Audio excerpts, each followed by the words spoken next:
حضور کی میلاد جو ہے کب تک مناؤ گے؟ 12 ربیع الاول تک، کل تک، پرسوں تک، 1 مہینے تک؟ اعلیٰ حضرت تو ہمیں یہ سکھا کر گئے حشر تک ڈالیں گے ہم، حشر تک ڈالیں گے ہم پیدائش مولا کی دھوم، مثل فارس نجد کے قلعے گراتے جائیں گے، خاک ہو جائیں عدو جل کر مگر ہم تو رضا، دم میں جب تک دم ہے ذکر ان کا سناتے جائیں گے۔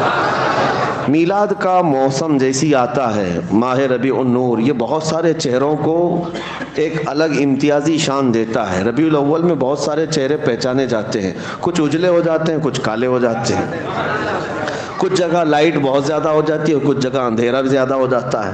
اس سے پتہ چل جاتا ہے کہ ربیع الاول شریف یہ ایک کسوٹی ہے جو دلوں کے اندر موجود نور ہو کہ بغض ہو چہرے پر لے کر آ جاتا ہے۔ الحمدللہ سنیوں کے چہرے بھی جگمگاتے ہیں، مسجدیں بھی جگمگاتی ہیں۔ کیوں نہ ہو، جب دنیا اپنے بچوں کے برتھ ڈے منانے میں لاکھوں روپے خرچ کرتی ہے، ہم کائنات کے آقا و مولا کی ولادت پر خوشی کا اظہار کریں۔ یہ ہمارے حصے میں آئی ہوئی قسمت کی بات ہے، یہ ہمارے نصیبے کی بات ہے۔ بہرحال میں آپ کو ایک بات عرض کرتا ہوں، بہرحال میرے عزیزوں، میلاد کی خوشیاں منانا اللہ تبارک و تعالیٰ نے اہل خیر کو حصہ عطا فرمایا، حضور کے چاہنے والوں کے حصے میں ہے۔ اللہ کریم ہماری نسلوں کو صبح قیامت تک حضور کی میلاد منانے والوں میں پیدا فرمائے۔ لوگ اس کے چیمے گوئیاں کرتے رہ گئے، اعتراضات میں رہ گئے، شک و شبہات میں رہ گئے، سوالات میں رہ گئے۔ بہت ساری باتیں ایسی ہیں میرے عزیزو، مستحسن کام اسلام میں بزرگوں نے کیا ہے اور ثواب اس پر اللہ تبارک و تعالیٰ کی طرف سے ملے گا، کیونکہ بزرگوں کا کیا ہوا کام بھی اجر و ثواب کا باعث ہوتا ہے۔ جو لوگ یہ آپ پروپیگنڈا پھیلاتے ہیں رسول اللہ کے زمانے میں نہیں ہوا، فلاں وقت نہیں ہوا، ارے میں 2 باتیں بتاتا ہوں آپ کو۔ امام زرقانی نے المواہب اللدنیہ میں لکھا ہے، اور ایک عجیب و غریب واقعہ میں آپ کو بتاؤں۔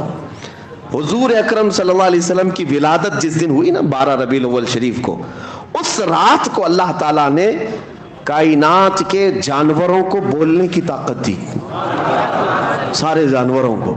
امام زرقانی نے المواہب اللدنیہ میں اس روایت کو نقل فرماتے ہیں اس رات جانوروں کو بولنے کی طاقت دی گئی، لیکن کیا بولنے کی؟ ہر جانور دوسرے جانور کو حضور کی آمد کی بشارت دے رہا تھا اور مبارکبادیاں پیش کر رہے تھے کہ مبارک ہو شہ کونین تشریف لائے ہیں، نبی پاک صلی اللہ علیہ وسلم تشریف لائے۔ ہر جانور دوسرے جانور کو بشارت دے رہا تھا۔ امام زرقانی نے کتاب میں لکھا ہے، میں یہی محسوس کرتا ہوں وہ کتنے خوش نصیب 4 پیر کے جانور تھے جو حضور کی آمد پر مبارکبادی دے رہے تھے۔ ان غلیظ 2 پیروں کے جانوروں سے تو بہتر ہے جو حضور کی میلاد پر شرک کے فتوے لگاتے، حضور اکرم صلی اللہ علیہ وسلم کی آمد پر ناک بھون سکیڑتے ہیں، ان سے بہتر تو وہ 4 پیر کے جانور تھے جو آمد مصطفیٰ پر خوشیاں منا رہے تھے۔ اب جو سوال ہے وہ میں آپ کے ذہن سے اس کو دور کرتا ہوں، پھر میں اپنے موضوع پر آتا ہوں۔ میلاد کی محفل ہے جو پروپیگنڈا پھیلایا جاتا ہے۔ مکہ میں حضور پیدا ہوئے، نبی پاک صلی اللہ علیہ وسلم مکہ میں پیدا ہوئے، سب کو پتہ ہے نا۔ کچھ لوگ کہتے ہیں کہ حضور کی پیدائش کی خوشیاں تو مکہ میں منائی نہیں گئی تھی، 1400 سال کے بعد اب سب صرف بریلوی منانے لگ گئے، بریلوی منانے لگے۔ حضور جب پیدا ہوئے تھے تب تو خوشیاں کوئی منائے نہیں تھا۔ ان ظالموں سے اتنا ہی پوچھو، حضور جب پیدا ہوئے تھے تو ایمان والے وہاں تھے کہ کافر تھے؟ مکہ میں کون لوگ تھے؟ حضور پاک صلی اللہ علیہ وسلم کی ولادت کے وقت یا تو ان کی ماں حضرت آمنہ وہ اہل ایمان میں سے ہیں، یا آپ کے دادا حضرت عبد المطلب، باقی سب کون تھے؟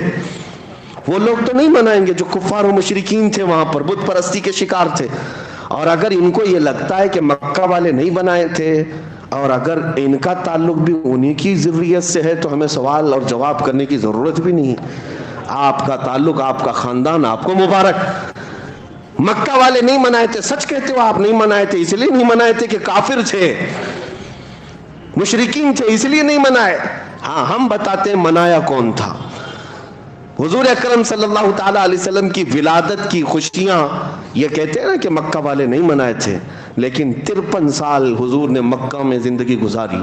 53 سال کے بعد جب حضور ہجرت کر کے مدینے آ رہے تھے، میرے آقا صلی اللہ علیہ وسلم کی ہجرت کی وہ تاریخ یاد کرو، اللہ کے نبی صلی اللہ علیہ وسلم عام حالتوں میں مدینے میں داخل نہیں ہوئے، مدینے والے مسلسل 9 دن سے میرے آقا کے انتظار میں پورا دن گزارتے تھے، مدینے سے نکل آتے، ثنیۃ الوداع کی گھاٹیوں پر جمع ہو کر کے ٹکٹکی باندھ کر دیکھتے تھے کہ رسول اللہ مکہ سے نکل چکے ہیں، مدینے کب آنے والے ہیں، کب آنے والے ہیں، شام تک انتظار کرتے اپنے گھروں پر جاتے تھے۔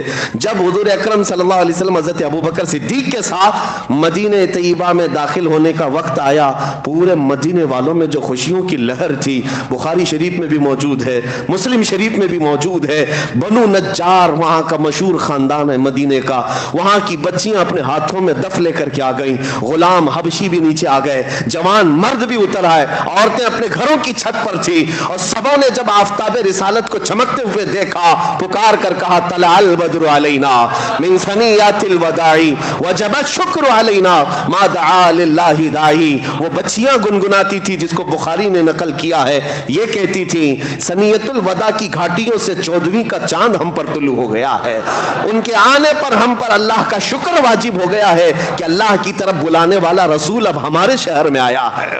یہ خوشیاں منائی تھی، حضور کی ولادت کی خوشیاں مکہ والے نہیں منائے تھے، یہ تو ان کو یاد ہے، لیکن حضور کے مدینے میں داخل ہونے کے وقت مدینے والے جو خوشیاں منائے تھے یہ کیوں نہیں یاد ہے؟ تمہیں مبارک ہو ابو جہل، ابو لہب، اتبا و شیبہ کا خوشیاں نہ منانا، اور سنیوں کی قسمت میں بنو نجار کی وہ بچیاں آئی ہیں، اور الحمدللہ آج ہم میلاد کی خوشیاں مناتے ہیں تو اہل مدینہ کے نقش قدم پر چلتے ہیں، مدینے والوں کی اقتدا کرتے ہیں۔ الحمدللہ مدینے والے حضور اکرم صلی اللہ علیہ وسلم کی آمد پر خوشیوں کا اظہار کیے تھے، اور آج ہم انہی کے نقش قدم پر جب محفلیں سجاتے ہیں، میرے آقا کے استقبال میں کھڑے بھی ہوتے ہیں، سلام بھی پیش کرتے ہیں، یہ مدینے والوں کا طریقہ۔